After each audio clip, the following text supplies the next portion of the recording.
just be a flat out mute instead of these up down, you know? I mean, I can go through and mute each one. No. That's way too much work.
PowerPoints tonight, huh?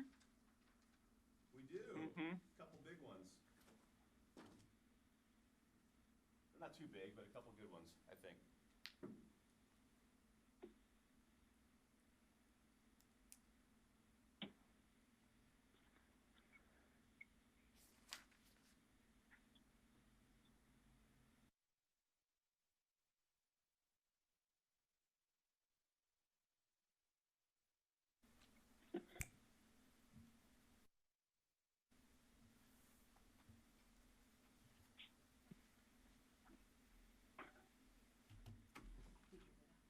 Did you?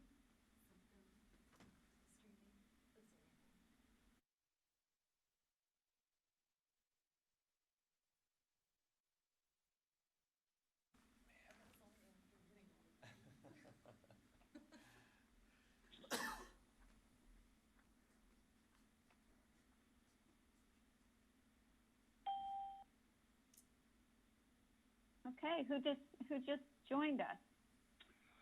This is Tad Mason. Hey, Hi, Tad. Tad.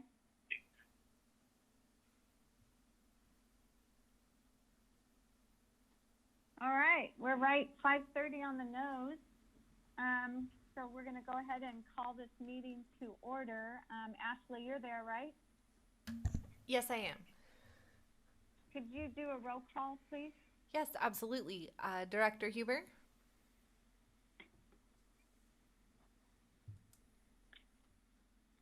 Director Brown? Present. Director Teeter? Here. And Chair Lucero? Here. All right. Did anybody hear from Scott? Is he going to join us today? Did you hear, Brian? I have not heard that he's. Or Alex? I have not heard that he's not. Eric. I mean, I'll text him here right away. Eric's going to give him a text right now and see. Okay. Well, we're going to go ahead and go on to the public comments for items not on the agenda. This item is reserved for persons wishing to provide comment to the board on any BCE-related matters that are not otherwise on this meeting agenda. Oh, maybe that's Scott. Is that Scott? Scott Huber here. Woo-hoo. All right, Scott, welcome. We are on public comment portion. Public comments on matters listed on the agenda shall be at the time the matter is called. Public comments from members of the public that are read at this meeting will be limited to 300 words. So we'll move on to number 3, which is the consent agenda, and we have one item on the consent agenda. I would entertain a motion to approve the minutes from the May 11th, 2020 board meeting. So moved. This is Alex. Second, Scott. It's been moved and seconded. All those in favor? Ashley, could you do a roll call, please? Yes. Director Brown? Yes. Director Huber? Yes. Director Teeter? Aye. Chair Lucero? Aye. Motion Okay, carries. moving on to the regular agenda. We have a presentation from the Butte County Fire Safety Council regarding local biomass power production. And the requested action on this item is to receive the presentation and provide feedback as needed. So, Brian, are you introducing Callie, or how's it working? What are we doing? Sure. I had been working actually with Tad Mason, and I've also worked with Callie Jane and Jim Brashears before. But Tad reached out to me and expressed a desire to get before the board and just do a presentation. Obviously, up in here in Butte County, the timber is a vast resource up here, so they wanted to talk to the board about biomass power. In preparation, obviously, we'll be looking at power alternatives here in the very near future. So this was a good opportunity to get educated on what they have to share with us on biomass power. So I'll turn it over to Tad or Callie Jane or Jim, who's taking the lead here. I think Kelly Jane and Jim were going to tag team on this presentation. Thank you, Brian. You bet. Thank you, everyone. Do we have, Jim, you're going to go ahead and start? Yeah, I'll go ahead and start. You have the PowerPoint up. I'm having trouble with video, so Yeah, I'll Um, apologize in advance. We are streaming live on YouTube, but there's about a 30 or 40-second delay. So I have the PowerPoint up here in our board chambers here for everyone here to see it, and I also handed it out to the board members so they can follow along on their computer as well. So, but it is up and ready to go. Okay, so the first slide is biomass as a reliable local resource, and we'll go ahead and go to the next slide. Okay. And some of the things we wanted to talk about were a little bit about the technology, the local benefits, a little bit about biomass in general, the current status of biomass in California in particular, markets that are near us, and economics, and then recommendations or what we'd like to see going forward. Moving on, there's a number of different levels of technology. On slide number 3, it shows a picture of Wheelabrator, which is a 34 megawatt facility in Anderson, California. It's our closest facility at about 70 miles driving one way. The next slide shows a small scale community-based operation that can be used for heat and power. To generate power, it can also heat a facility. This one happens to be located at the Plymouth County Health and Human Services Center up in Quincy, and that's about that later on. But there's a huge range of scale here available in order to utilize biomass. But really, the one I want to focus on before I hand it off to Callie Jane is local benefits. You know, we're not in the power business. The Fire Safe Council is in the business of trying to make communities more resilient from wildfire. And we've found especially the last 10 years, especially maybe more so the last 5 years, that in order to do that, we need to make our wildlands more resilient.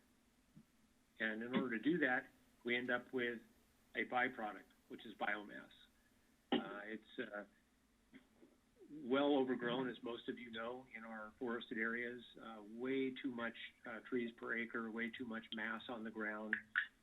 So currently we have, a number of options of how we get rid of it, and we'll look at the comparison later on in this slide about burning, but a large volume of our biomass just gets burned in place and creates smoke and no other public benefit.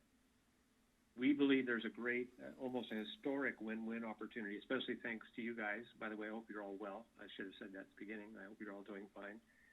A historic opportunity for us to help make our community more resilient and at the same time generate a local product that can be used to generate local power. Really a win-win-win. Because in the end, we have benefits like jobs, 5 jobs per megawatt deployed, ready market for different forest fuels products, and one byproduct would be chips for power, but there are other products we'll be looking at utilizing. Local solutions as opposed to driving 72 to 136 miles away in order to convert our local biomass to power.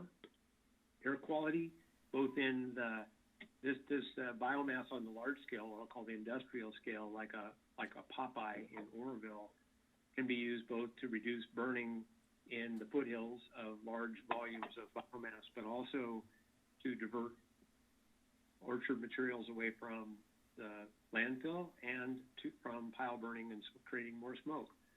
So they create a great opportunity for us to generate local power and reduce the amount of pollution in our local environment. And it's Jim, would you Yeah.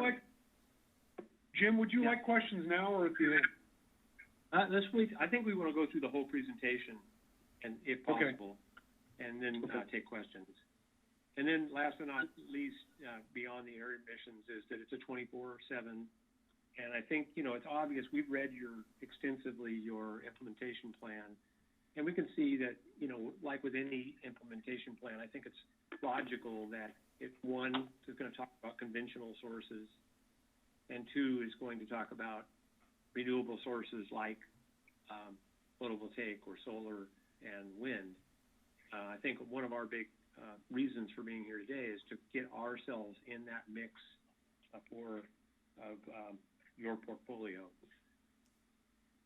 So moving on to the next slide, Callie Jane is going to take over. Okay, thank you.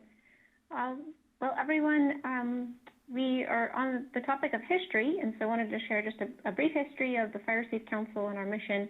I'm imagining that most of you are familiar, but our organization began in 1998 as there was a statewide trend in the local communities taking responsibility for wildfire preparedness, as there had been the tragedy in the Oakland Hills fires in the early 90s. And so we have strove to provide a wide range of resources to our community, from the no-cost chipper program, roadside evacuations, healthy forests, watershed enhancement projects, and just a wide array of other resources to help prepare people, such as evacuation plans and things of that nature. As we as an organization have been serving in Butte County, there's been a parallel trend of our forests just continuing to become more and more overgrown. And what you see on the slide before you, with the brief history of the biomass power in California, is that the forest products sector was an early adopter, and sawdust and bark were being used to create power and steam for on-site use, even locally in Oroville. And that was enhanced in 1978 with the Public Utilities Regulation Policy Act. And so we saw a large surge in the market for biomass. And so we had over 60 biomass plants with about 900 megawatts of power generation 24/7. That kind of was amping up, and then all of a sudden it atrophied. And at the same time that the market for biomass power atrophied, our forests continue to accelerate in overgrowth, and we all have been, eyes wide open to this trend of the mega fires. And so if we go ahead and move on to the next slide, we're now left in a very precarious situation with the current trend, in that in Butte County, we continue to work with CAL FIRE and Bureau of Land Management and U.S. Forest Service on what we like to call landscape level fuels reduction, or our intent to restore the forests back to a state at which they would survive a wildfire. And in order to do that, we need a technology that can match the need, and we are in a vacuum of that technology, as we'll see. Hopefully the next slide will be coming up for everyone here in just a moment. What the next slide outlines is that we are now down to only 22 biomass power plants out of those 60, and obviously much less power generation. Those power plants are still able to utilize a blend of urban, agricultural, and forest feedstocks, and they range in their low-price fuel from agriculture, then forest biomass being the highest. And what we've experienced here in Butte County in our mission of wildfire safety and education is that we compete for grants, and we are highly uncompetitive because our cost to treat each acre of forest and fuels reduction is so much higher than many of the other counties in the state. So we have, on average, about a cost of maybe $2,400 for 1 acre. And others can get that cost down below $1,000 per acre because they have power generation, cogeneration, and other biomass processing. So they're able to acquire grants much more easily and therefore do more work in the regions. So we have just in the past 3 months been partnering with a grant program called My Sierra Woods that's CAL FIRE funded, which is providing a subsidy for biomass to the timber harvest companies, and they're we have these tandem projects going. They're able to get their costs down below $1,000 per acre. So, for example, we've been working in Upper Magalia, and we're paying crews $2,400 per acre to work on Hupkuda Link Road, and the My Sierra Woods project is working directly adjacent on the landowner's property, well below $1,000 per acre, and it's because of the opportunity that they have this subsidy But if we could have that same system happening in Butte County of power generation from biomass, we would be able to obviously treat a lot more of our forest. So what we have now, finishing up that slide on slide 7, is about 15 idle biomass plants, and the Pacific Orville Power, also known as Popeye, is the closest to us. If it were to be able to be restored, it would certainly help us as a community and as a county to begin to leverage those needs that Bureau of Land Management, Forest Service, CAL FIRE, and others have. So let's move on to slide 8. We'll take a look at the current biomass markets and the tributaries to Butte County. And what we see here, we'll point out a few things. We've got the comparison of the 4 closest facilities, and that's Honey Lake Power over in Wendell, Rio Bravo in Rockland, Wheelabrator in Anderson, and the Woodland Biomass in Woodland.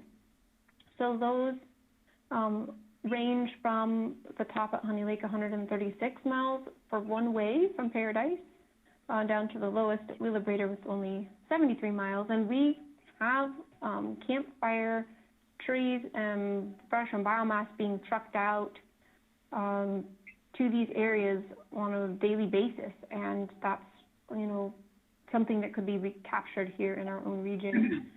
When we look at the annual fuel usage of those, we see a gigantic number in an inefficiency of fuel that's being used to haul that. And then, of course, on the farthest to the right of the slide, we can see that those are creating about 24 megawatts of electricity, which that's electricity that could be being produced here locally. So we'll now move on to slide 9. And this is just a nice visual of the lay of the land as far as our existing biomass markets. So you can see Wheelabrator up in the left in Anderson, and Rio Bravo down in the south at Rockland, and Honey Lake over to the east. And right in the middle, there's the red outline of Pacific Orville Power, Inc., if it were to be restored, and or what is being planned now with our Butte Choice Energy and how we could perhaps capture some of that biomass. So now I'm gonna wrap my part up with this last slide and turn it back over to Jim. But the open burning air emissions is a significant concern. We and our partners that are the federal land managers are often having to pile burn our projects on the behalf of the community because there's a lack of access for equipment. And so in Magalia, for example, in the Paradise Pines Property Owners Association, we've acquired grants from Sierra Nevada Conservancy to do forest health restoration, but there's not enough road access, and or it's much too steep to get equipment down into the canyons. And so we partner with CAL FIRE to burn those piles. And in that case, that's just really the best option because of the limitations. But in many other areas where we could be utilizing that biomass, we do still often have to pile burn it for one reason or another, sometimes just because of cost.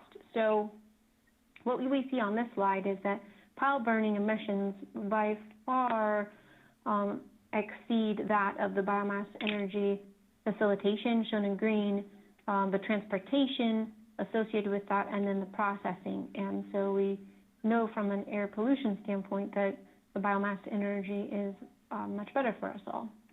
And with that, moving on, Jim can walk us through the next few slides.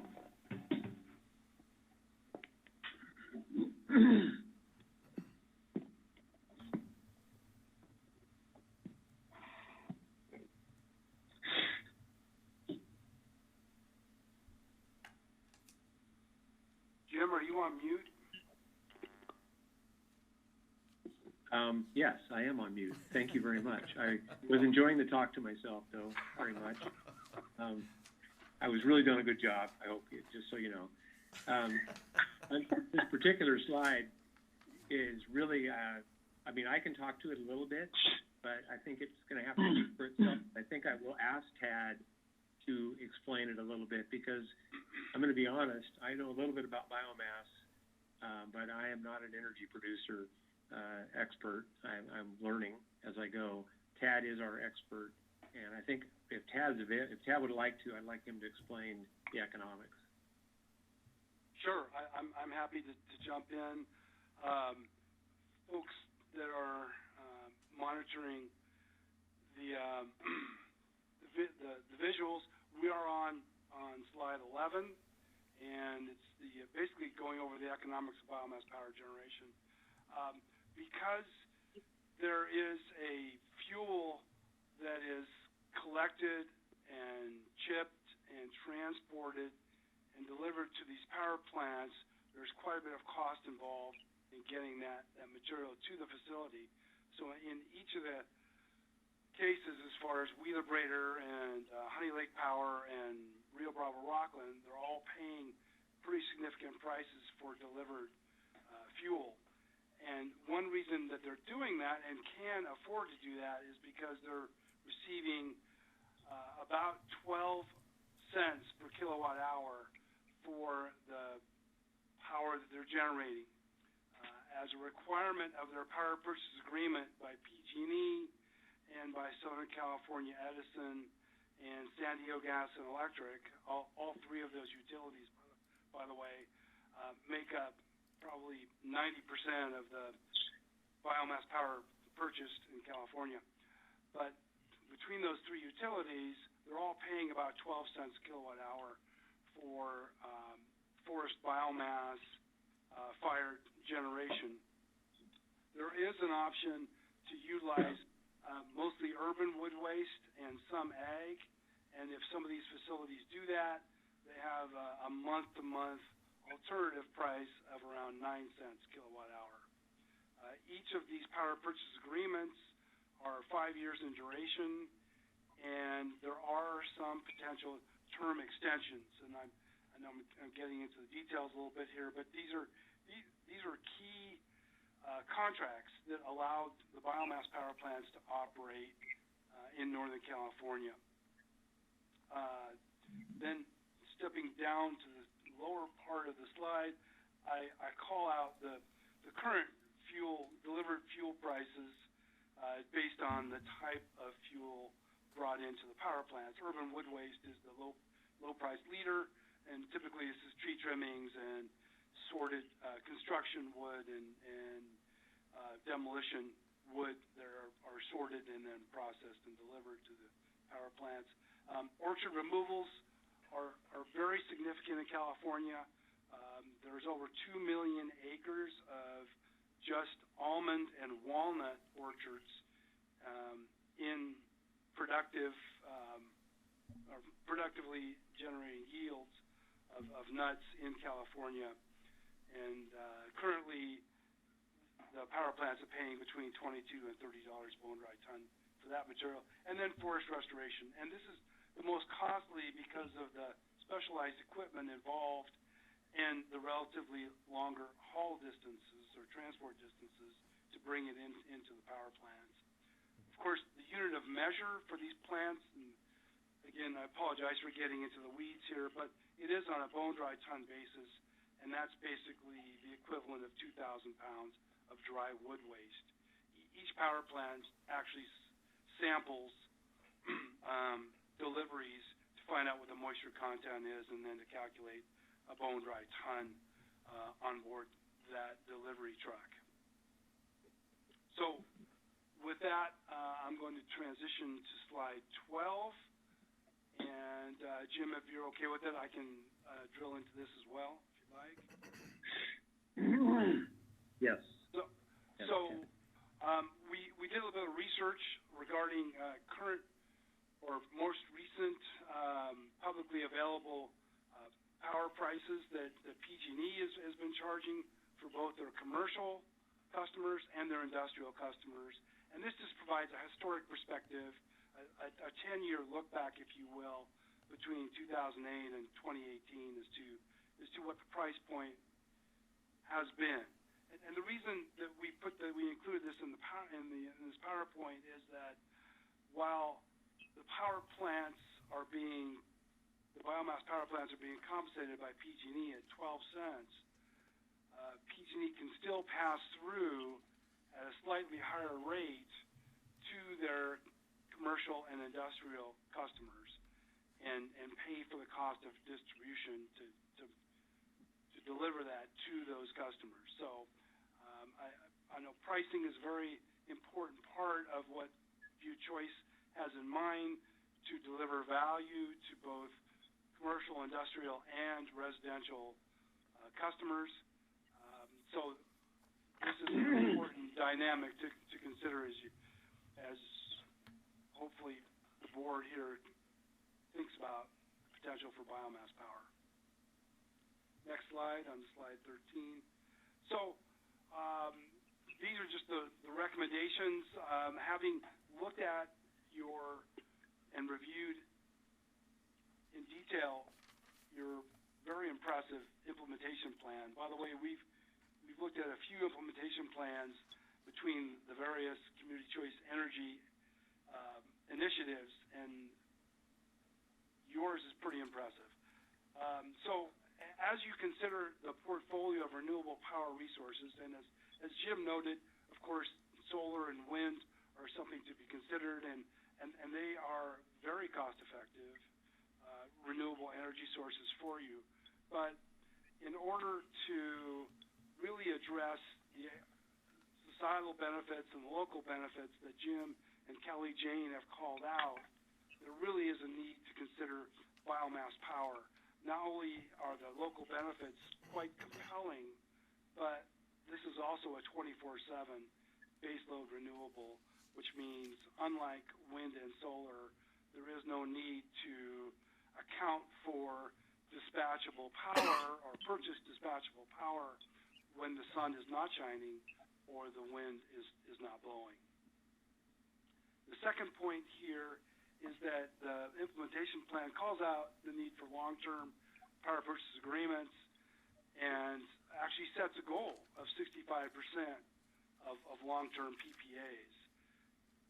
In order for a facility like Popeye to be considered as far as a restart opportunity or a refurbishment and then restart, it really will take a long-term power purchase agreement for the facility owner to secure the financing required to invest in that facility and then operate it long-term.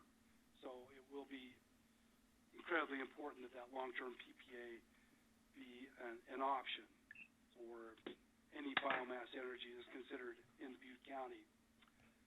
And then lastly, slide 14 is just a list of websites that we at the Fire State Council have found helpful over time for additional information regarding biomass energy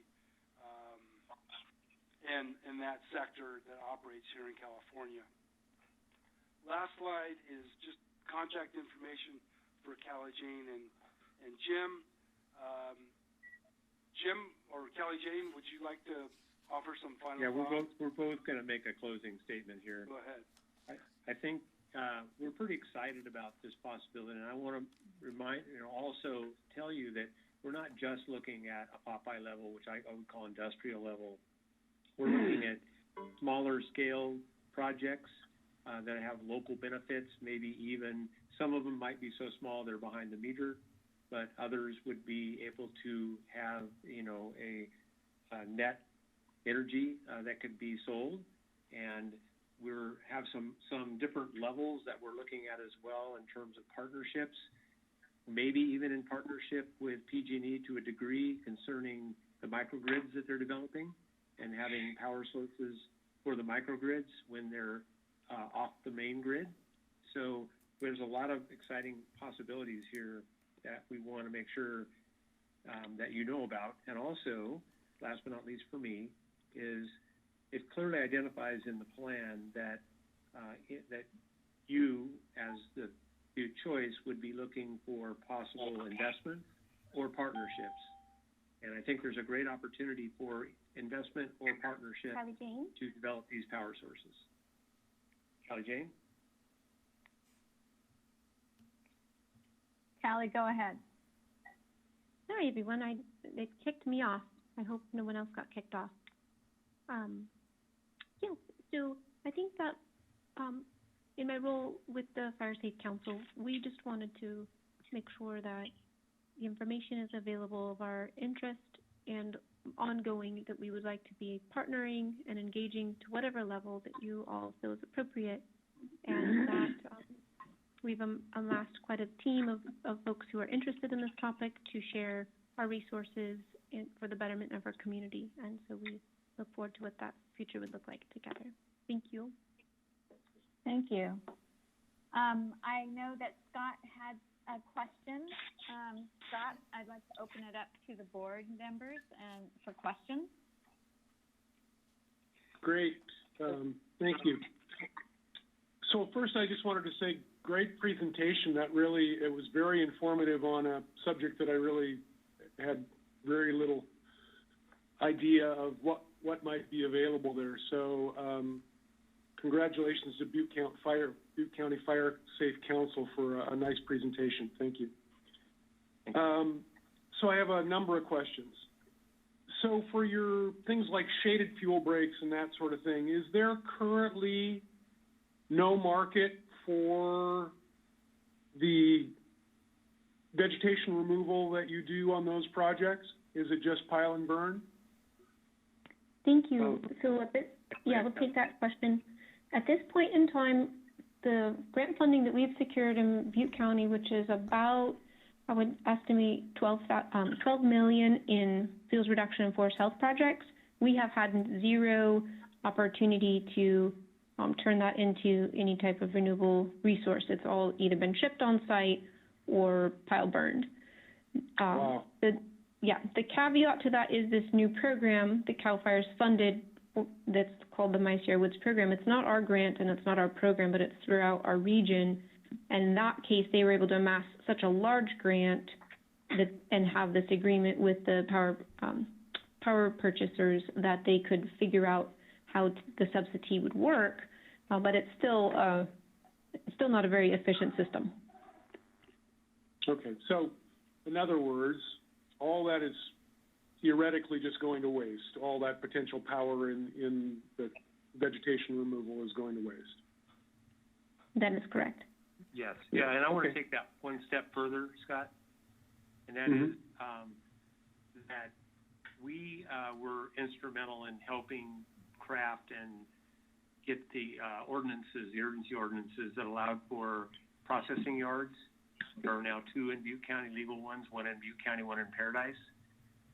When we first saw that site go up and when we were working with that site in Magalia, it allowed us to reduce our cost per tree removal for the landowners that we were representing, because we were doing this for private landowners, from down to, in many cases, down as low as $100 a tree from $500 a tree. You start adding up the numbers, that's a huge difference. So by having local processing, we didn't have any good local place to take those chips, so they had to go all the way to Anderson or Honey Lake or Woodland. But just by having local processing alone saved us that much. So if we were able to add on top of that local utilization, it would be another great savings. Great, thank you. So I have a question about Sierra Pacific as sort of the biggest forest products corporation in the area. What are they doing with all their chipped and vegetation that they remove? That sounds like a Chad. Yeah, I can take that. Sure. Good question. For example, the land management that SPI is doing in the area, they have really gotten away from piling and burning because of their concerns about liability. Sometimes these pile burning efforts, the wind will pick up and the fire will take off, and there's some real serious issues, of course. And so they have trended away from that, and because in most cases there is no ready market for that material, they do pretty much what Kelly Jane was explaining as far as chipping and scattering material, or actually taking limbs and tops back out in the woods and scattering it. So, however, in the case of their sawmill residuals, say sawdust and bark coming out of the Oroville sawmill, they are moving that material mostly up to Wheelabrator at Anderson and also down to Rockland right now. So could Sierra Pacific theoretically be a provider for a plant if we had a plant going here? Absolutely, yes.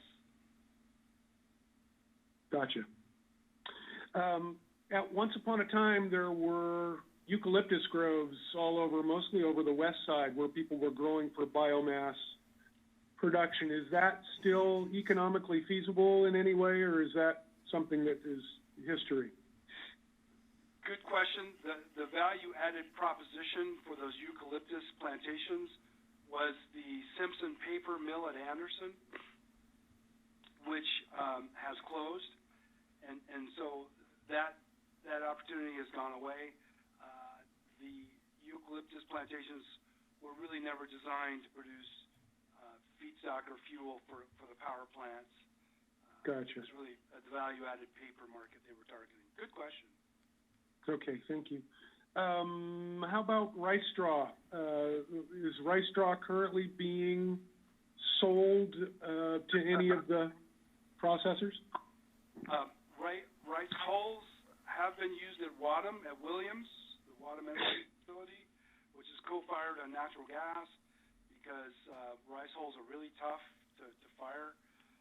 As far as rice straw, there is an effort going on, I believe it's just west of Williams, to create oriented strand board, basically composite panels using straw.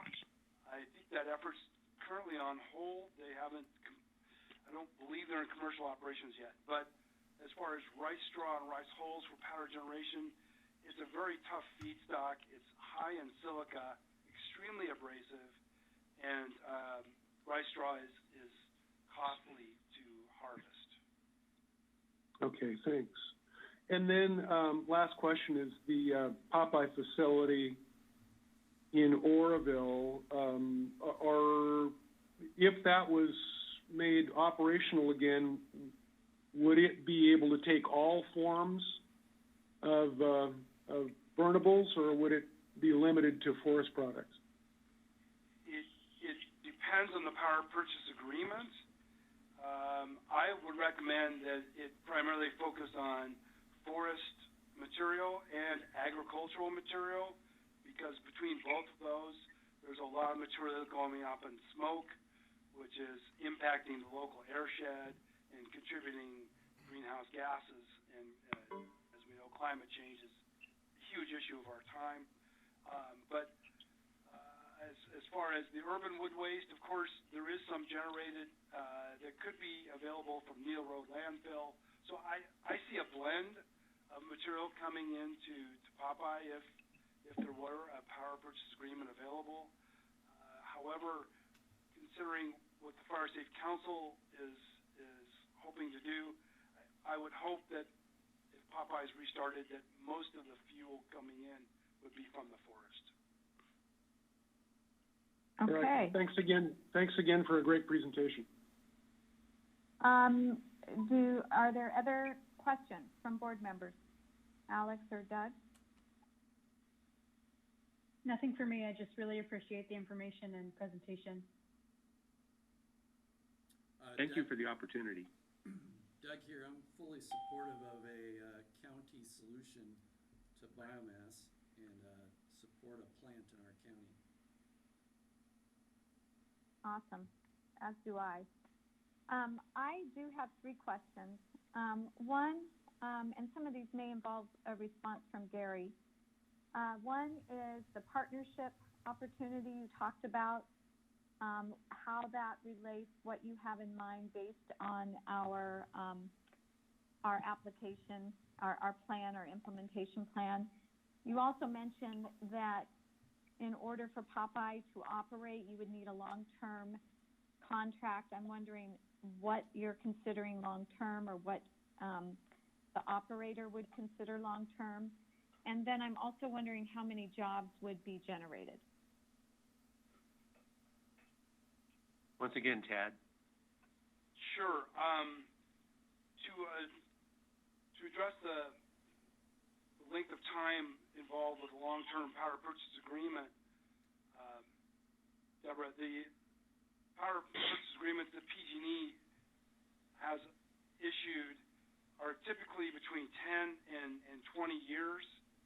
These, the latest ones were just 5 years in duration, but that was because of a mandate of the Public Utilities Commission. But from the standpoint of trying to finance the capital required to refurbish Popeye, I would say between a 10 and 20-year agreement would be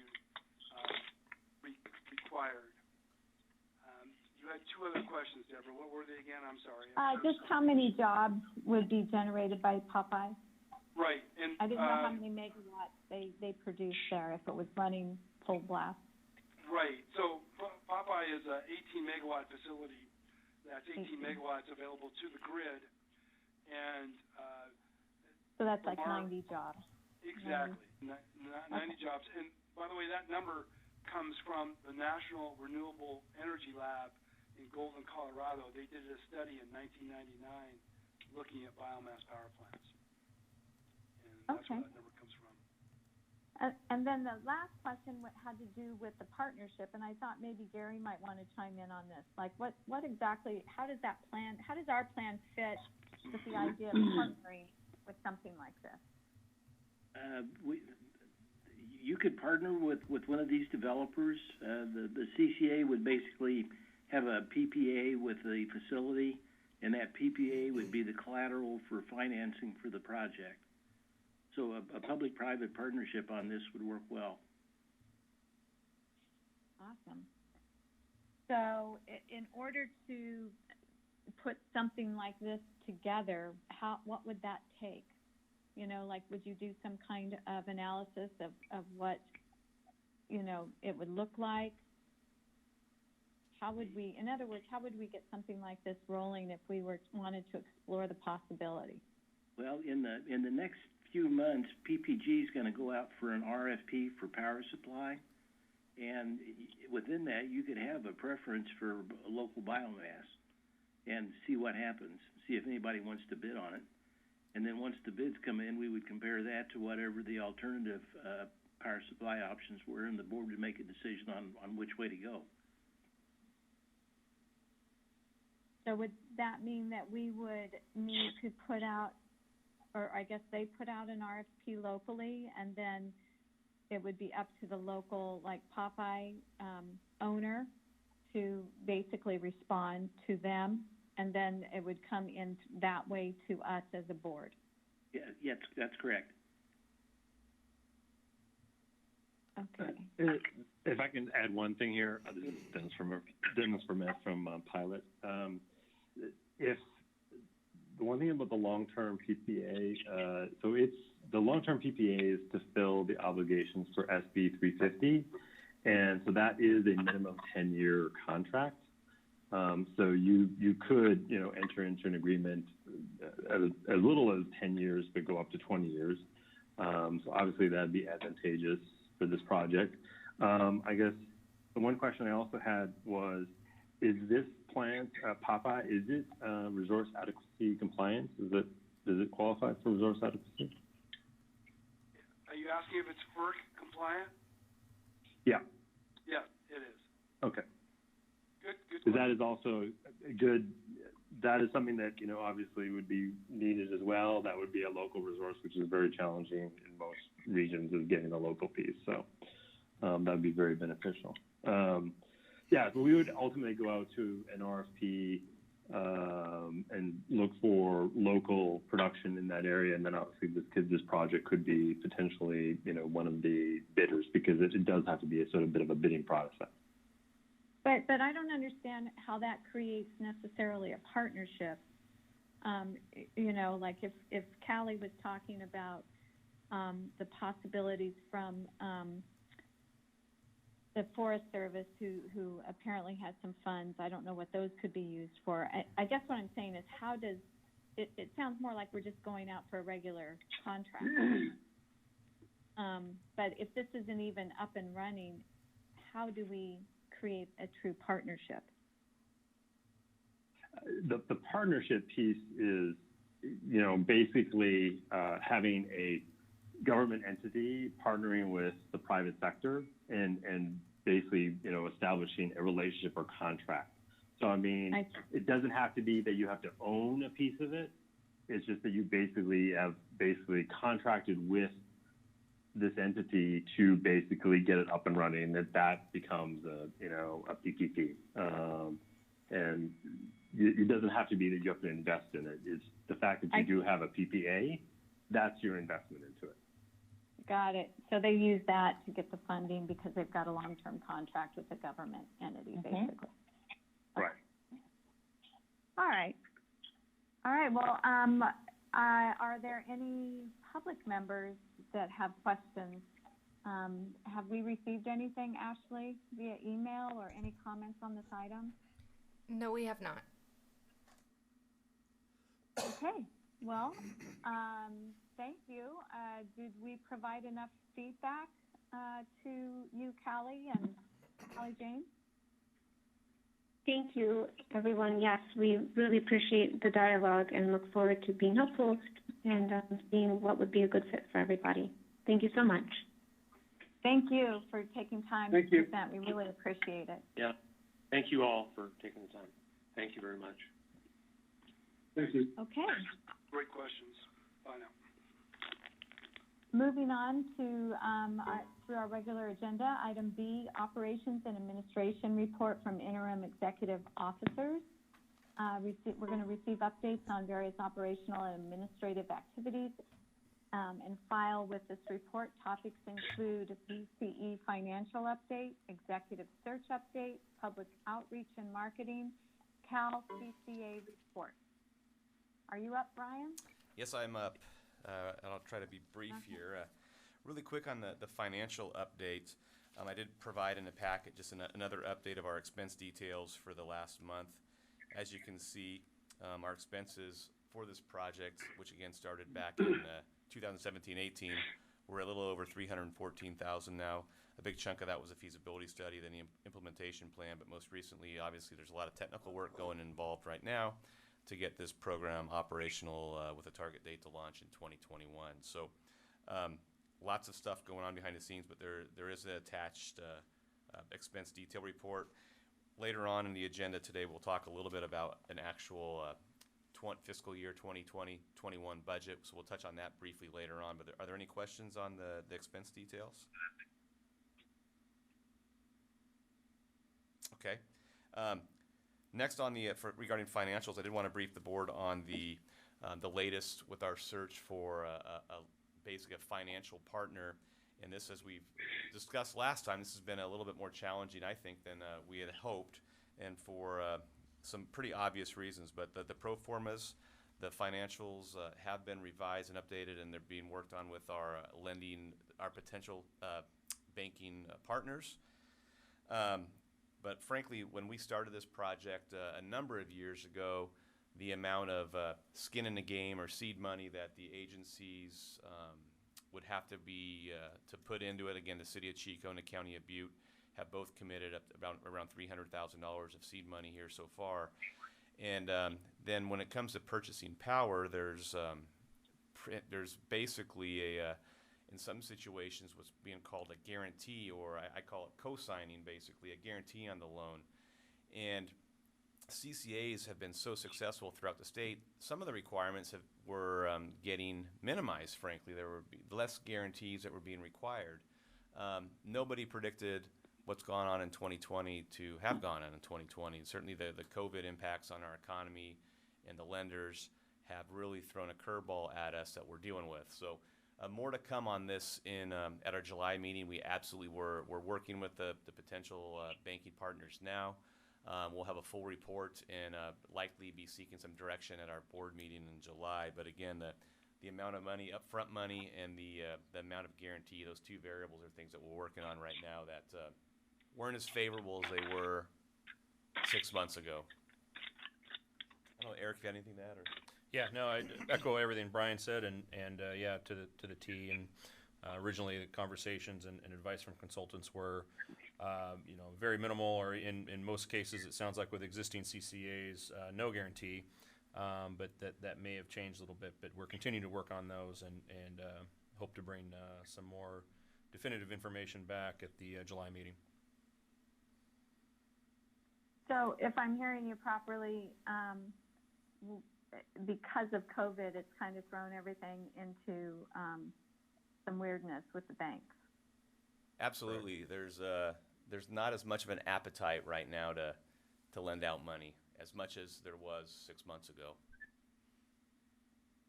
Okay, so you're going to bring this back this in July when we can look at this and kind of figure out where to go from here. Absolutely. And again, we'll have I apologize for being somewhat vague here. Again, we're still kind of in negotiations with the potential bankers, so we're going through the process, but absolutely we'll have a lot more details and be seeking very specific direction at that July board meeting. Okay. Does anybody on the board have any questions about the financial picture? All right. Moving on to the executive search. Okay, so we had 16 applicants apply for our position. We interviewed 6 of them towards, I think it was the end of May. I think we got them all in. And we're happy to report we're going to be bringing 2 very qualified candidates. Actually, we had a number of qualified candidates. I was very pleased with the applicant pool. And we're going to be bringing 2 of them back before your board later this week, Thursday, I believe, for interviews. And we'll then obviously have some discussions after that fact about how to proceed. Hey, Brian, can you go over the schedule for Thursday, what that's going to look like? Yeah, and I apologize. We are still working out those details. I know we had held approximately 1 p.m. to 4 p.m., I believe, on the calendar. And we're looking at very likely start time between 1 and 2, probably a 30-minute debrief. Then we have our 2 candidates for about an hour apiece, and then another 30 minutes after the fact. So 30 minutes to get us started, 2 hours of interviews, and then about 30 minutes to debrief and determine where to go after that. So it'll probably be about a 3-hour process, approximately starting around 1 o'clock. But we'll get those details firmed up for you tomorrow when we're anticipating having the interviews in Chico. And we, if there are folks that would like to Zoom in, please let me know that both candidates are coming. They'll be here in person. But if there are if any of the board members want to Zoom in versus coming in, we do have a large enough space where we can provide adequate social distancing. But with respect to everyone's personal preferences, we can accommodate the Zoom as well. We talking about the BCAG offices? Actually, we're looking at a conference room right next to the city council chambers in downtown Chico. Yeah, our Chico City Council chambers, we're looking at conference room 1 adjacent to Main Street. Okay, great, thanks. Okay. Any other questions on that? I do apologize. Those are good questions. We're still working on a few details there. Okay, so you're going to get that out to us via email in the next, well, hopefully tomorrow, right? Yes, Yeah. tomorrow. Okay. All right, so public outreach and marketing. Okay, and I'll turn it over. I know we did do an RFP, and I'll have Sean just give you a brief update on the marketing RFP. Sure. So hopefully you all saw the marketing RFP that was attached to the board packet. And just as a recap, that marketing RFP was issued on May 18th. We received a number of very good questions from a variety of vendors and posted answers to those questions in late May and on the 1st of June. And bids are due on June 15th, this coming Monday. So we do expect that we'll have, I would say, a robust response to that. And then the plan from there will be to shortlist, potentially do in-person interviews. We'll see what we get first before we make that choice. And the plan is to have a contract back to you for approval in July, on July 13th at your next meeting. Any questions? I just have one. I just have Sure. one. Is any of this dependent on our financing? It's a great question to ask. Yeah. Yes, I would say yes. The way it could be done is that, it's a wise question to ask, and I think what we could do is include a clause that maybe breaks down the budget so that you're not signing on for a substantial amount of money, that that we sort of sequenced it to align with the credit approval. So I think there are workarounds, but it's a good question to ask, and it should be, but I think unfortunately the financing is running long. It's running late. Yeah. Okay. All right. I just think that, just to give us some peace of mind that we don't sign a $250,000 contract or whatever it's going to be. I don't know. I'm just pulling the number out. And then find that we aren't going to get financing for some reason. Right. Well, and I think Ryan Barron, if he's our general counsel's on the line, there's some language that we've used in other contracts that provides some comfort, if not an entire out. There's some ways to structure that. Right. So this is Harriet. Ryan's not on the call, but yes, I think we'll handle that through the contracting process. As we go through this process, so that you won't, and if you don't get financing, you won't end up liable on a large contract. Okay, thank you.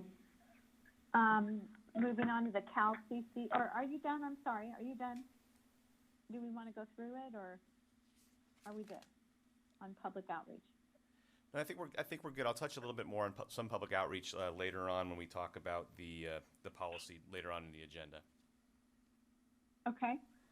So item number 4, Cal CCA report.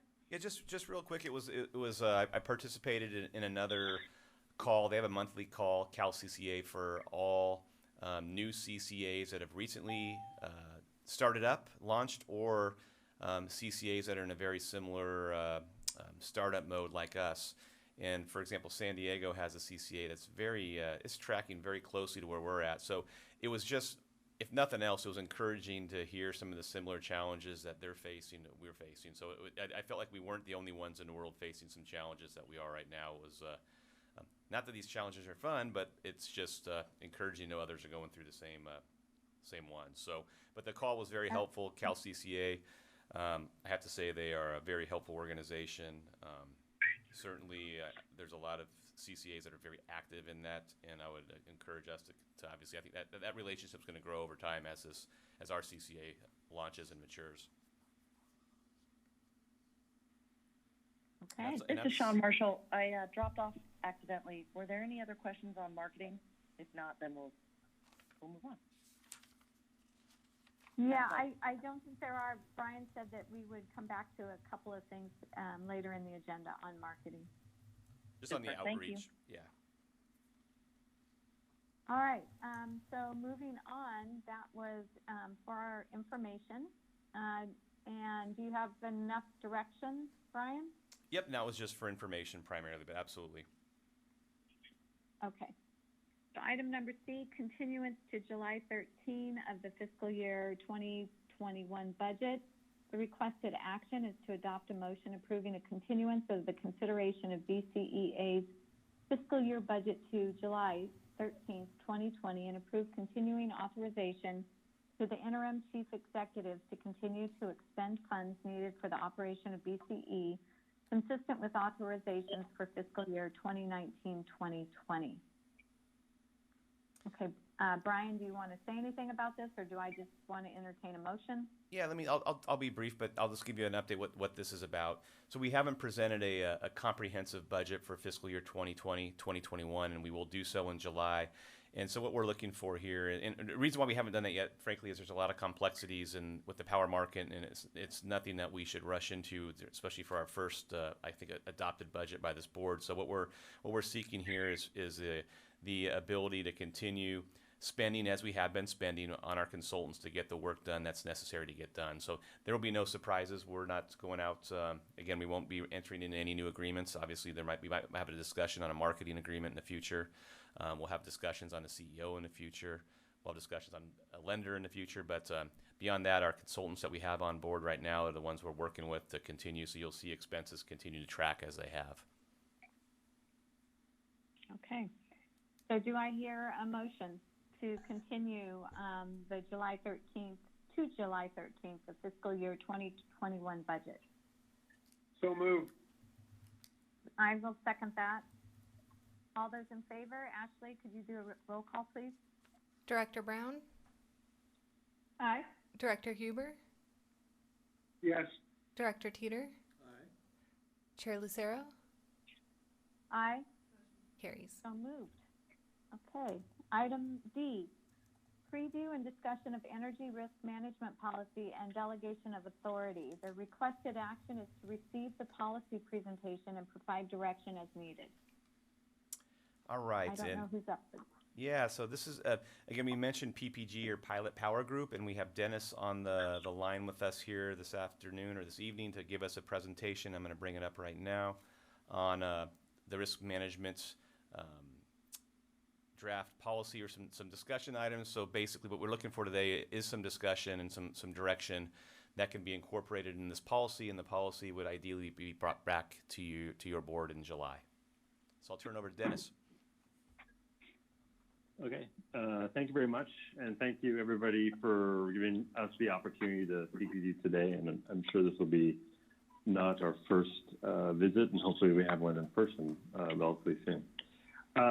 As part of your package, you received a copy, this is the draft form of the Energy Risk Management Policy. It's a fairly meaty document, roughly 36 pages, so I felt it'd be a good idea to sort of walk through the document with you through a slide presentation, just sort of highlighting some of the key points. So when you do have that opportunity to have some reading, that you at least understand the reason why we're doing certain things the way we are, just to make it a little bit easier and maybe a little bit more understandable. I encourage you to ask questions during the presentation because we're going to be moving from topic to topic, and it's probably easier to, if you have a question on a specific topic, we can kind of entertain that question at the right time. So interrupt me by all means. I guess, introduction of myself. I'm president and CFO for Pilot Power Group, and we've been selected, and thank you very much for being your portfolio manager. Just going into the second slide, which would be the policy overview. The policy overview really is sort of the introduction of the whole policy and the purpose of it. So providing background and purpose, which is just really the mission statement of Butte Choice Energy, the objective of the policy, and it's a framework of your procurement activities. And you want to have structure around what activities you're doing around your purchases, timing, and so on and so forth.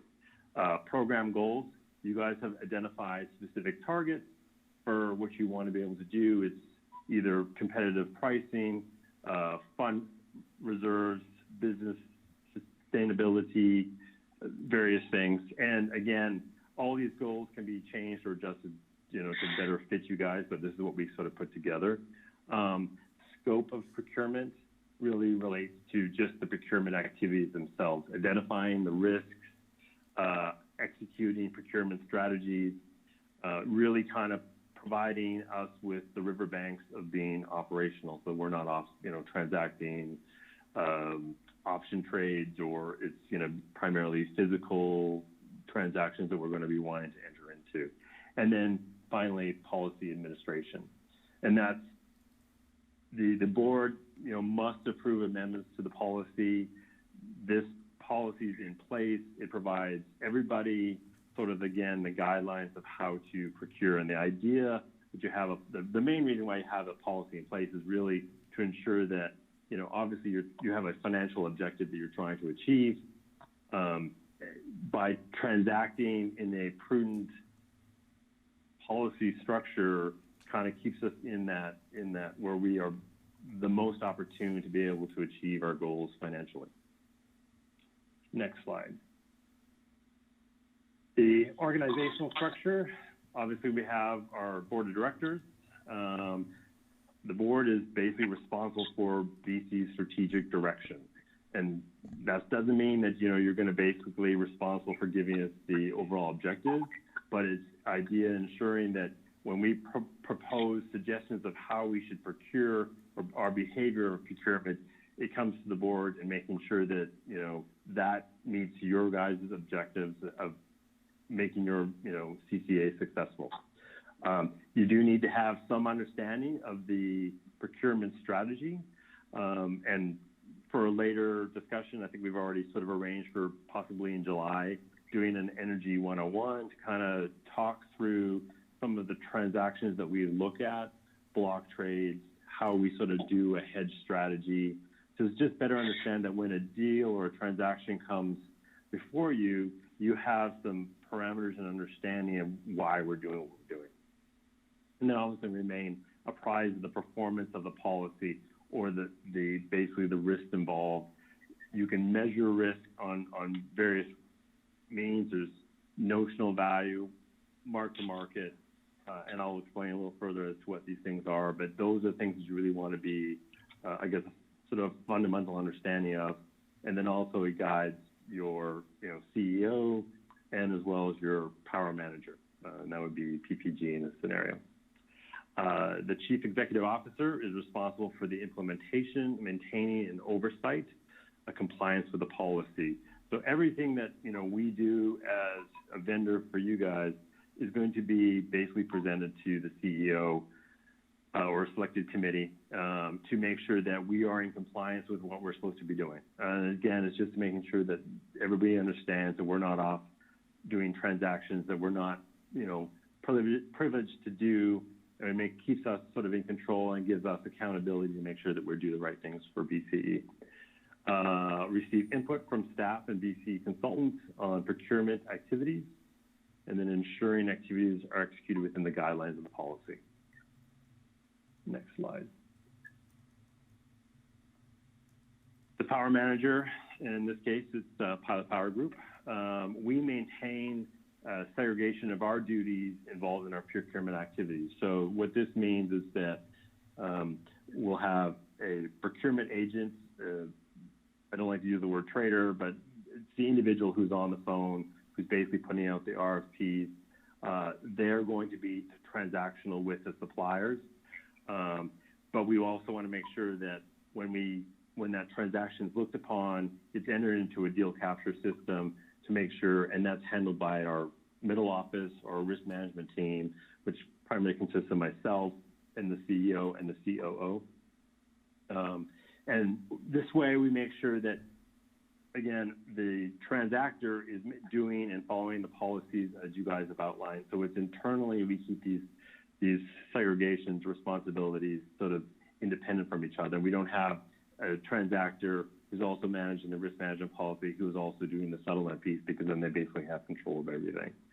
And then finally, executing the procurement strategy. And the policy will outline that procurement strategy for us. I mentioned before the transaction process.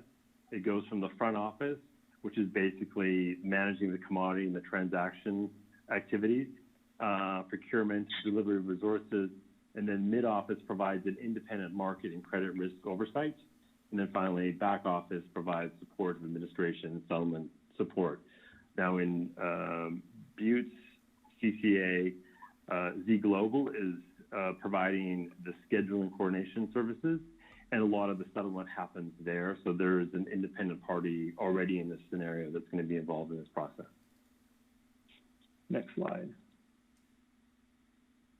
So there's a lot of risks involved, and you know, but that's the idea of having this policy, is to manage all these risks. And it's probably the key risk is you have your customer opt-out, and I'll actually get into definitions here of what each of these are.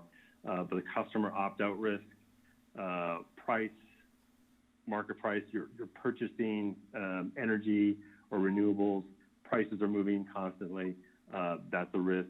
Regulatory risk, volumetric risk, model risk, operational risk, counterparty risk, customer credit risk, EDI data risk, and reputation risk. I'll go into detail as to each of these risks, but all these risks are outlined in the policy and then basically show ways that we should need to mitigate these risks. Customer opt-out risk, that is a risk that more customers are departing the program. and returning back to the investor-owned utility. We make assumptions in the pro forma. Gary's made assumptions in his pro forma they put together, and you're sort of banking on that you have a certain level of customers in the program.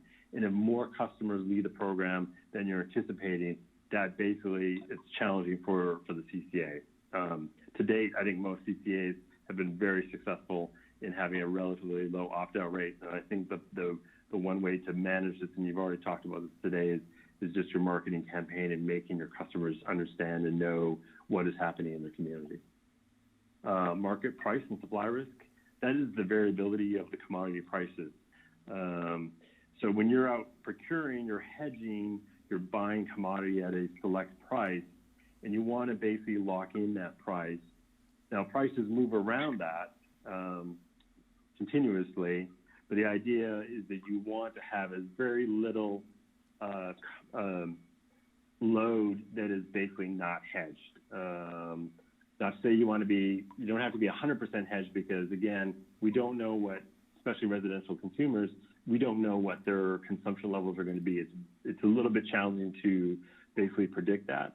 So some of it's going to go into the day ahead and real-time markets, but you try to minimize that risk, and that's the idea of basically providing a hedging strategy that basically is taking you to, 90 to 100% going into your prompt month, which is the month ahead of the current month. Regulatory risk. Obviously, everybody is very aware that the environment on the regulatory side is constantly changing. The biggest risk around that is obviously the PCIA and what's happening with that. The utilities have basically procured energy for a 10-year period, and they're basically left stranded. So they basically are taking down stranded costs and basically moving them over to the departing load or the CCAs. Volumetric, the variability in the quantity of the retail load. So obviously, if you're making a load forecast of what your customers are going to be using, and you put those schedules into the California ISO, when consumers use energy, we don't have a perfect sort of crystal ball as to what that consumption is going to be. So again, if there is all of a sudden if some heat comes in or whatever, there's high usage, that can actually sort of change your forecasting a little bit, and that just is additional risk we have to sort of manage. Modeling risk. There's a lot of models that we work with for forecasting, for pro forma, anything that's all basically predictive models, and we're trying to estimate what's going to happen in the future. And models can be imperfect, and if information gets into the model that basically skews information, that is a risk as well. Next slide. Operational risk, that's just the weakness in the quality or scope of control of the technical resources and operating procedures. So if you don't have a sort of nailed down process between procurement to schedule coordination, settlements, accounting, and so on and so forth, that can lead to sort of potential risks as well. Counterparty credit risk. You're going to be procuring from hopefully very large energy providers, but they need to be able to supply you, the energy that you need or the renewables that you need. And so if the counterparty or supplier fails to perform or meet its obligations, then that basically puts BCE back out in the market, having to try to procure energy, and you don't know if those prices are going to be higher or lower. So that really kind of is very managed very closely, and that's why I'm looking at your counterparties, ensuring that hopefully most of them are investment grade, that basically are going to know that they're going to be there, to be able to supply what you need. Customer credit risk, and that's obviously a big thing that's going on right now with COVID-19. It's the the failure of your customers paying their invoice to PG&E and BC Power Supplier. So as I'm sure you know, we get load information, or Calpine is your data manager. They'll get load information, calculate what your customer owes, they send that back to the utility and they invoice each of the customers. The customers then pay PG&E, but as in today's environment right now, there's a lot of individuals or even companies who are unable to pay their bills, and so that just puts BC at risk. EDI data risk, that's dependent on the energy data interchange, and it controls association with EDI data. So there's security, confidentiality, and system availability. A lot of EDI is transacting back and forth between the utilities, the ISO, between the data manager and ourselves, and ensuring that all that information stays in a secured and confidential environment, specifically with customer information, ensuring that that information does not get out into the public domain. And then finally, reputation risk. The potential for BC's reputation is harmed, and this ultimately causes customers to opt out of the program, which is obviously the last thing you want to do. Is there any questions so far? Nope. Nope. Next slide then. So delegation of authority. And this here is an example. So again, this is very fluid and obviously needs to be talked amongst yourselves. But the delegation of authority is really as to the decision, who has the decision rights or whom has the decision rights to be able to transact. And there's multiple levels. So you would have, at the bottom level, your power resource manager or your power manager, and I kind of use those interchangeably. The challenge with purchasing energy in the market is that it's fairly a quick turnaround. So obviously, if you're doing a large RFP, you get submissions, and then it goes to the board to make a decision if you're actually going to execute on a transaction. And so that process can be a little slower because it's an RFP. But if you're filling up just sort of trying to lock in prices because prices are attractive right now, and you're trying to fill in your gaps as to where your shape is, sometimes you have to be a little bit more transactional and be able to make a quick decision, and that can be a little bit more challenging. So that's something that you have to kind of keep in consideration as you're moving up sort of the table here. It probably takes more time to make decisions higher up on the table than at the lower end. But at the same time, you have controls around how far you can, be transactional, and I'll get into definitions of what each of these mean. But I guess the top one is your CEO, and obviously in consultation with the board. So SB 350, and we had talked about it with one of the previous presenters. So you are required, beginning in 2021, it doesn't have to be flowing in 2021, but it has to begin that period where you're have to procure a 10-year long-term Category 1 renewable product. And so obviously those transactions are more PPA structured, and they're very large from a volume standpoint, and value is very large. So obviously you as a board is going to have that conversation with your CEO to ensure that that's the right decision for you. And the maturity of those things go out to as far as 20 years, as little as 10 years. In addition, there'll be other transactions, just even for energy, where you'll be in consultation with the CEO, where you'll have transactions that are going to go out, possibly up to 5 years. But these will be your bulk and what we refer to as your base load. You have what base load is basically consumption of load that basically is consistent over a particular time period. So you have seasonality. So in the summer months, there's more air conditioning use and your load may increase. But over the year, a base load is pretty consistent. And it's kind of, think of it as a wedding cake approach, and this is the bottom layer of your wedding cake.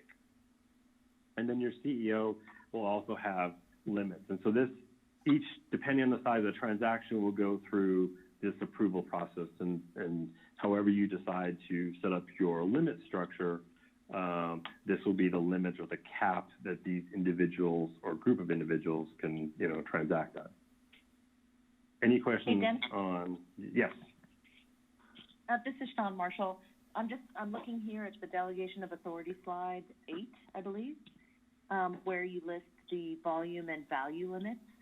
Yes. So, is it a safe assumption that those suggestions, I'm looking in particular at the value limits, Yep. is that based on what you are projecting would be sort of a cap or an average transaction cost? So that would be per transaction? Yeah, so that is based, this is a very similar structure to another CCA that is almost exact same size as you guys. So keeping in line the size of CCA that you have, obviously, and I'm just going to throw numbers out there, you know, giving the CEO $50 million probably is not going to be the right structure, because you probably have very few transactions that are that large, but also you want to have the board involved at some level of transaction. You don't want no transactions going to the board, because then you'd have questions about, okay, well, our policy is sort of offside. So again, these are suggested, and it's on your comfort level. So just understand that the limits are lower, that more things are going to be coming to the board. So just, it's a little bit of a give and take. But again, this is the same structure of a CPA of a similar size. Right, and I would just add that if the limits are lower or too low, that potentially puts CCE at risk, market risk and operational risk, because you're not able to transact with efficiency and nimbleness when good deals come around. So correct. I think that's an important thing to keep in mind. Yeah, it's definitely a bit of a balancing act, because again, you don't want everything coming to you, because administratively that's a little bit more challenging. But as Sean has said, the timing of the transactions, sometimes you're just doing a small deal to fill the balance of a month, and you're on the market, and most times you have like maybe a 2-hour, 1-hour window to be transactional. And the risk of asking for more time is that you don't get viable offers from suppliers. They'll give you what we refer to as indicative pricing, but then really that's not the real price you're going to pay. So they tend to be a bit larger. I have a follow-up question on that. Yep. So on this, you say, this is Deborah, on the credit limit, the maximum credit limit extended should not exceed 25 million. And the other slides kind of show what I'm thinking is separate transactions, as Sean pointed out. Are you suggesting that 25 million is where then it would come back to the board? I mean, I guess I'm just not used to dealing in those types of numbers. Sure. That's fair enough. And again, you're extending credit. So the supplier is extending credit to you, as well as you're extending credit to the supplier. And especially in an enabling agreement, it has it all sort of, papered out. So in these transactions, because the transaction value, so you may do a deal that's 2 years out, or 2 years, like 24 months long, and then maybe a base load type transaction. So the volume and the value is purely just the volume times price, which tends to be very large because it's over a period of time. So they are different scenarios. The credit risk is calculated differently. It's calculated on the notional value in the period, as well as the mark-to-market, which is the forward value of the remaining contract. And there's a slide later that I can give you a little bit more, a little more color around that. But so they are different, albeit the numbers are kind of in the same sort of realm. They are different purposes. Credit limit is something different than the deal transaction limits that are outlined here. Okay. Okay. Okay. Next slide. I got a question before we leave that slide, Doug Yeah. Teeter here. Is there No a problem. unit like kilowatt or megawatt, or can you define what volume is? Yeah. Or give an example, So volume is in the wholesale market is megawatt hours, and then there's also megawatts. So two different, albeit very closely related, two different things. So what sometimes you'll say is we're going to do a 50 megawatt deal. That means that there is so many hours in the day or in the month, and so that's 50 times the number of hours in a given month. So it fluctuates month over month, but transactionally it's 50 megawatts. Perfect. 50 megawatt transaction. Okay. The other kilowatt is just, and generally you'll see like on your invoice, from your utility, it'll have it in kilowatts, which is basically that's megawatts times 1,000. So it's a conversion of size, and obviously on the wholesale side you're dealing with larger volumes of transactions, so you can get as high as gigawatts and stuff like that, albeit you're not transacting at that level. But it basically sort of simplifies. Otherwise you just have a lot of zeros, on that transaction, so it just gets a little bit messier. But does that answer your question? Yes, thank you. Okay. Yeah. The next slide, continuing on with delegation of authority, I wanted to kind of explain the differences between maturity limit and term limit. So maturity limit is from today all the way out into the future. So in the top example, the CEO, in consultation with the board, you can transact a deal all the way out 5 years from now. The term limit is the length of time of the individual transaction. So, for example, if you want, and just in this chart here, you could, not that you would do this, but you could transact 1 month out in month 59 if you wanted to, and that would be a term of 1 month in period 59. And the idea is that as more people are involved in the transactions get larger, because obviously as you're going further out, there is more, I guess, risk in the sense of prices moving, and the prices can move up or down. So, and that's why having in that conversation with the board, the CEO, your power manager, everybody, you're actually going to enter into a 5-year contract, that you would want to have a fairly robust conversation as to what that all means. Now, this is different than SB 350, which would be, a minimum of 10-year term on the agreement, and that's obviously going to go beyond these limits, but that's why it's unlimited in that previous chart. And as you kind of move down the chart, your power resource manager, your power manager, obviously their transactions, the ability to transaction is a little bit more tightly ranked. And then volume limit, that's just the total volume of the transaction.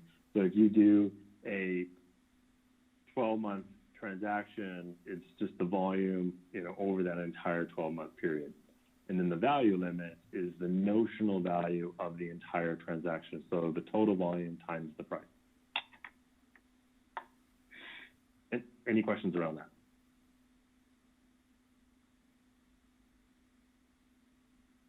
Okay, we'll go to the next slide. So going on to the credit policy, so you're going to be entering into mostly master enabling agreements and confirmations with your supplier. The reason why you go to a master enabling agreement is that you can do multiple transactions under that enabling agreement. And what the enabling agreement does is basically combine those transactions ultimately into one big transaction. And the reason you do that is in the scenario of bankruptcy, to be able to collapse everything together. So most of your counterparties will require some type of enabling agreement, such as an EEI or ISDA. These are fairly robust documents. They have been around for many, many of years. And WSCP is a perfect example. A lot, especially in California, a lot of suppliers already have entered into a WSCP, so it makes it very easy to actually work with your supplier. Counterparty stability, you want to be able to evaluate the creditworthiness and ensure that they do have a senior unsecured or corporate credit rating. These transactions that you are entering into are large, and ensuring that those counterparties are going to be there at the end of the day to be able to provide you with the energy that you need. You don't want to put yourself exposed to the market where you're having, if a counterparty fails to perform, you're basically out buying in the open market in times that, if it was in the middle of summer where prices are relatively higher, let's say, for example, $55 a megawatt hour versus something you could be transactional at, $35. And then I'd suggest it here that a maximum credit limit shouldn't exceed $25 million unless approved by the board. And again, there's exceptions to the policy, but everything basically has to be sort of passed through the board to have approval of that sort of modification of the policy. And then credit limit monitoring, that's something that actually we do for our CCAs. So we'll provide you with a credit exposure report, and on that report, it has calculated the notional value of the transaction. And so that's so different from the matrix that I just showed you. The credit exposure is calculated primarily on delivered energy and invoiced. And sometimes, depending on the counterparty, they'll also include undelivered energy, but yet to be delivered. So, for example, you could have, if your CCA was operational right now, you've already delivered the month of May. Your invoice is probably, just received the invoice from your supplier, but they're also delivering to you June energy. And by the time that they receive payment, they may have 2 months of notional value of actually delivered energy sort of exposed to you. And then the final piece is the forward exposure, which is mark to market.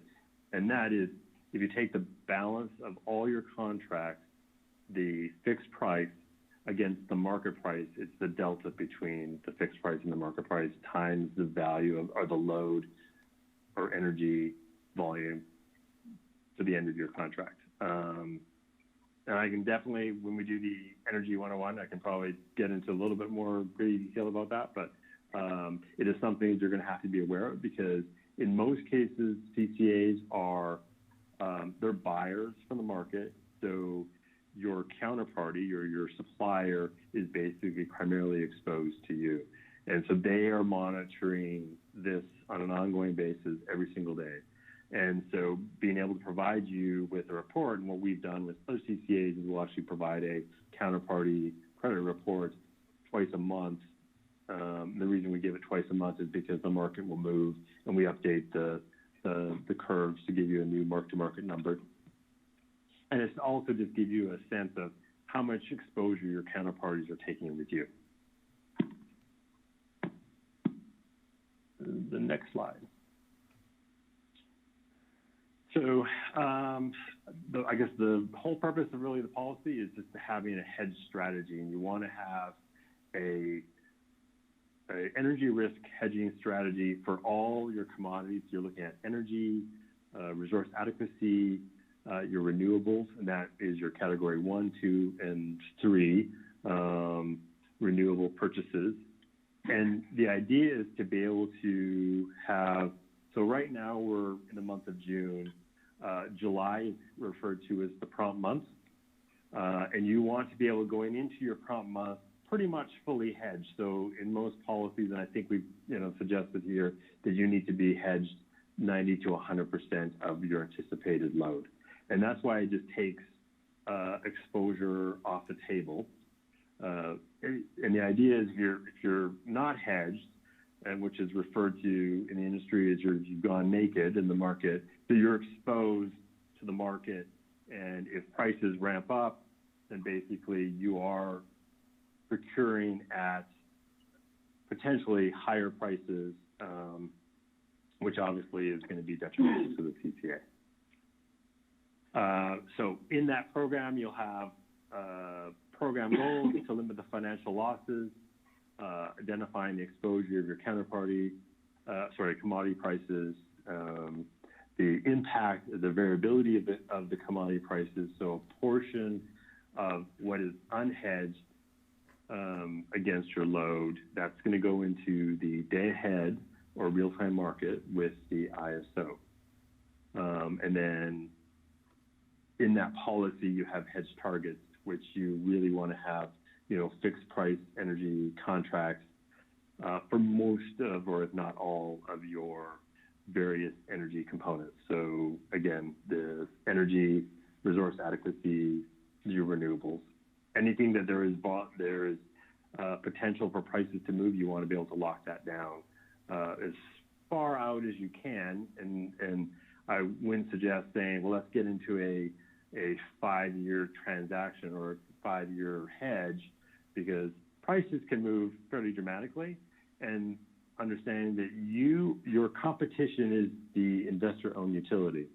So their prices do fluctuate over time, and that you don't want to be to the point where your portfolio value on a per megawatt basis or kilowatt basis is higher than the utility. You're always trying to provide that 2% savings or whatever savings level you're looking at. You want to be able to sort of continue to provide that. So that's what your reserve is trying to protect against. The PCA kind of has an impact on that, and that's obviously something that we model out to understand how that's going to impact the future. And then next slide. One of the things that we provide to our CCAs, and this is just a screenshot of a sample of what we do. So the blue part, which is sort of in the background of this chart, that's the load shape month over month. And then we hedge, which is the red area, and that's sort of covering the load. So you can see in this period that I've sort of screenshot for you, we're pretty much 100% for the first, period until we get to, it looks like May of 2021. And then we have open positions, and it's open in the summer because we're waiting to get into more of a attractive price environment where we can basically sort of do a small hedge to fill in that space. But this actually information we make available to the CCAs. We've actually set it up so that we have a website for you to be able to access, and you can actually see this information pretty much in real time. So, but the idea is that you want to be able to forecast your loads, because that's what we're sort of procuring against. Having a deal capture system, we want to be able to capture the counterparty information, transaction type, commodity type, term, volume, price, the months that it's going to flow, and then we net the load forecast against the supply forecast, and it gives you sort of this, this picture, pictorial. It just makes it easy to visually see where you've got open or exposed positions. And last slide is just additional considerations. So something that's not written in the policy at the moment, but definitely could be, and I think it's something you definitely want to consider, is having a risk oversight committee. The idea of the oversight committee is to basically be the sort of the watchdog or the control of the CCA, and it consists of various members, either the CEO, a board member, your resource manager, your power manager, potentially.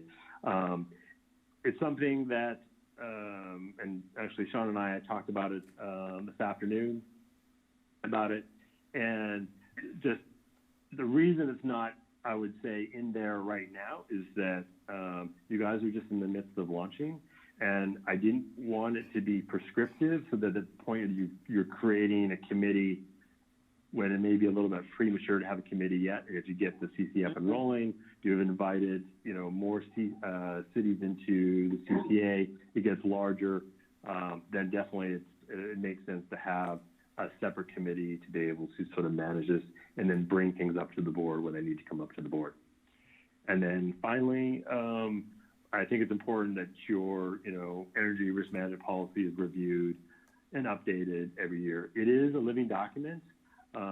It's something that you don't set and then forget, because obviously transacting the environment may require the policy to a change, and you don't want to find yourself, or at least your power manager does not want to find themselves in a position where they're basically out of bounds of the policy because the environment has changed. So I always encourage that, a review of the policy is done, at least on an annual basis, just to be able to keep it up to date. And it kind of reminds everybody of what their roles and responsibilities are. So that's it for my slides, so I'm definitely open for questions. Ooh. Oh, yeah, wow. Okay. Open up for board questions. Anybody have questions?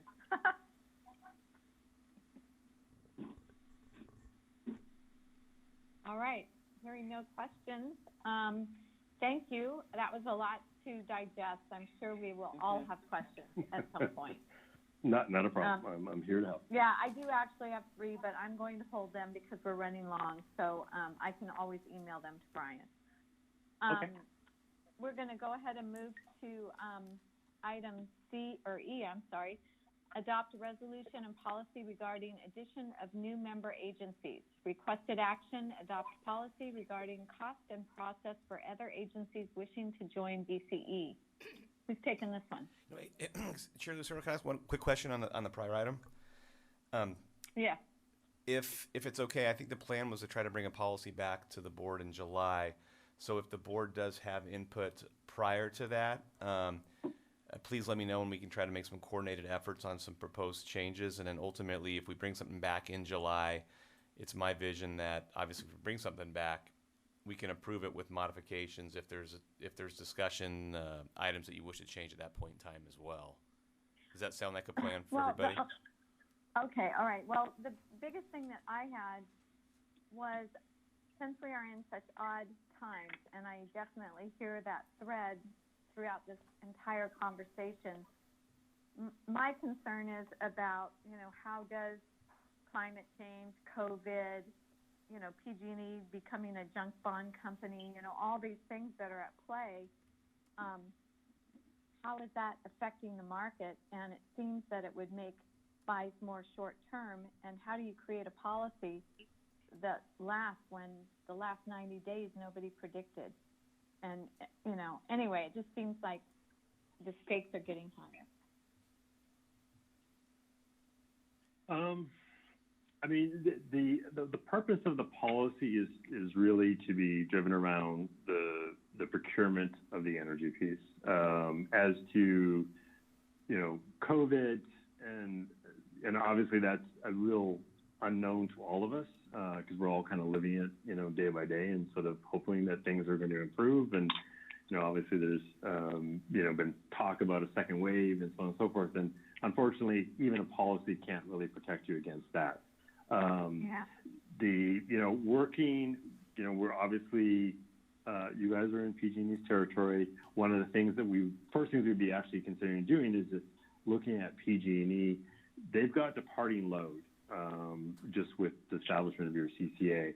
So it's obviously advantageous for us to have a conversation with PG&E specifically around, let's say, resource adequacy, and procuring directly from them, because they are in essence the holder of renewables and resource adequacy. The energy piece is relatively available, from any supplier. But of the two most challenging pieces to basically procure, that is something that we would probably want to have a conversation with PG&E directly, and the fact that they are, trying to come out of bankruptcy and, I won't say liquidate their portfolio, but they're trying to downsize their portfolio to right size it for what is left in their load. It would be advantageous for them to turn around and sell it. We have actually worked with PG on multiple fronts. in being able to purchase directly, specifically resource adequacy from them. So, you know, working with them, you know, they are a partner in all this, regardless of how you feel about them.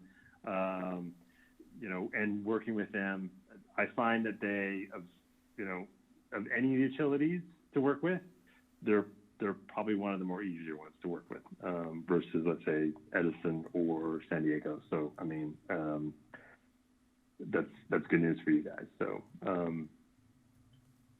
I'm not sure if that really answers your question, albeit yes, there's a lot of risks out there. Dennis, would you say that a policy, what is the deadline? Obviously, I know we're going to be going out for RFPs for power this summer. Would this policy need to be finalized by July? And it's obviously an important policy. I don't want to rush the board into it. Do they have until August? What in your mind? What's the timeline here? And be as blunt as you need to be. I mean, if we're going to go out to procure, and the first thing we are going to be procuring would be resource adequacy, because that is the most challenging component to be able to procure, and you want to be able to procure that, but also you have deadlines that you have to meet with the PUC and various filings. So that's going to be out, I would say, July. Now, I'd say you can go out to an RFP or not have the policy, you know, finalized, because it's not, again, it's not like we're buying energy or anything like that. It's resource adequacy, something that you are going to have to buy, as long as we can finalize what the anticipated demand is going to be for each month. You know, then we'd basically start negotiating with you know, PG&E. The policy does not have to be in place to be able to be transactional, obviously, because it's going to go to the board regardless. Mm-hmm. Okay. So what you're saying is, I mean, I just want to make sure I understand these limits. So if we do not have a policy in place, how does one go out and procure even the resource adequacy without limits and guidelines?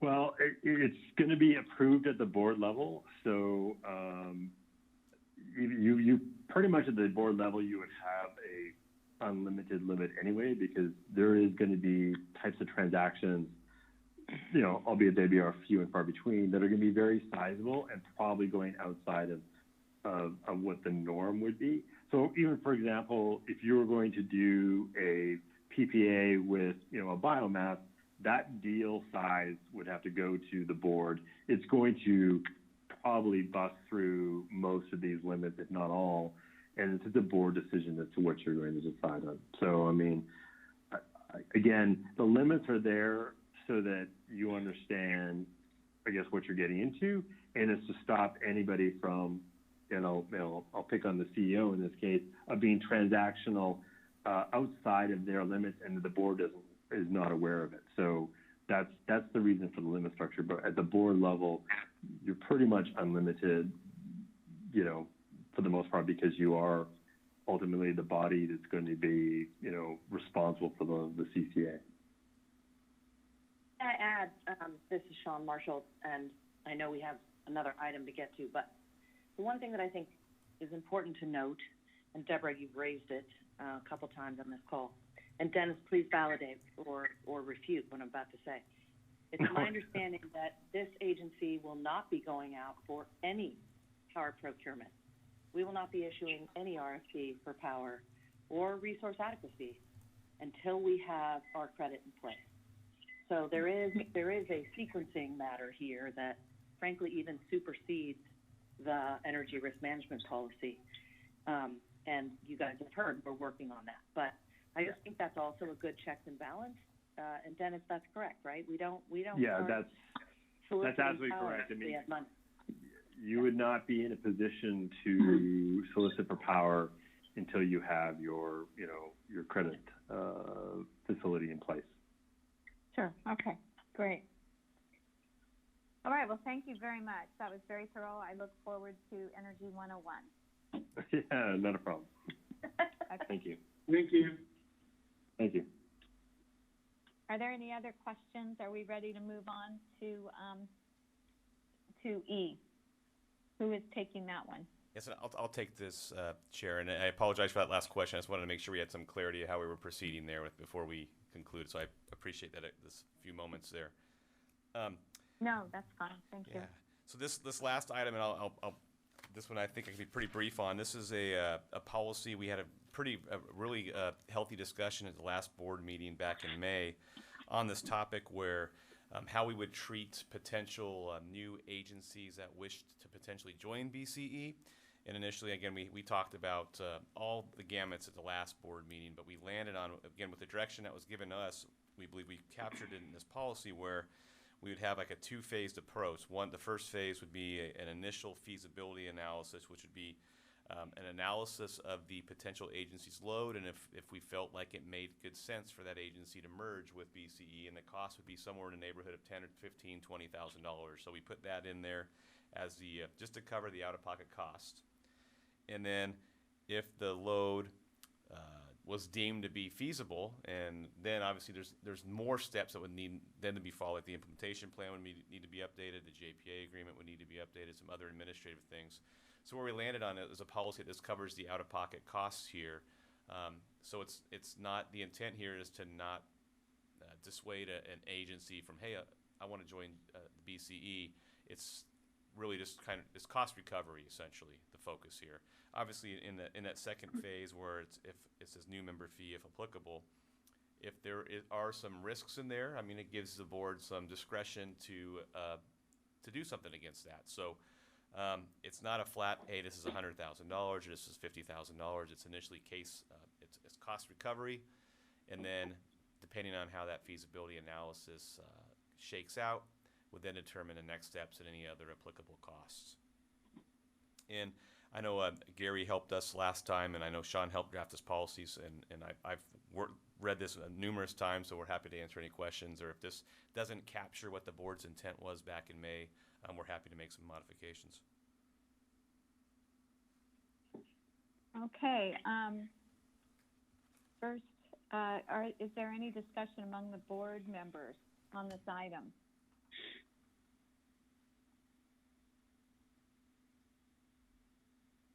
Okay, hearing none, we would need to open this up to the public. Are there any public comments, Ashley? None have been received. Okay, then I would entertain a motion to adopt the policy regarding the addition of new member agencies.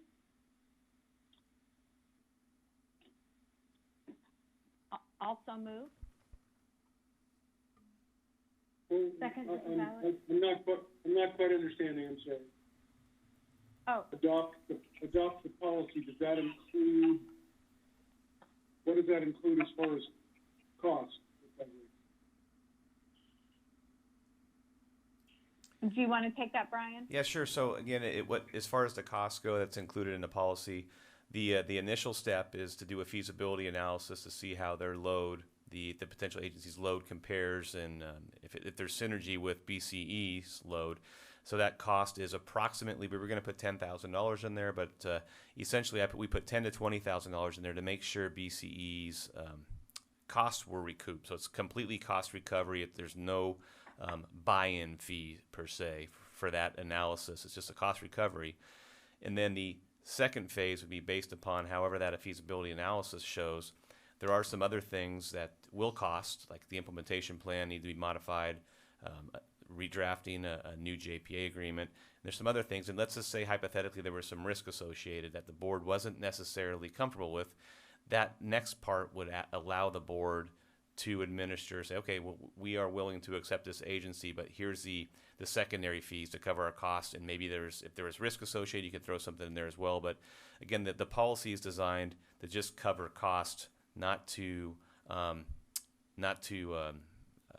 make agencies fearful of joining because the cost is too high. It's really cost recovery to give your board the flexibility to analyze these and make decisions going forward.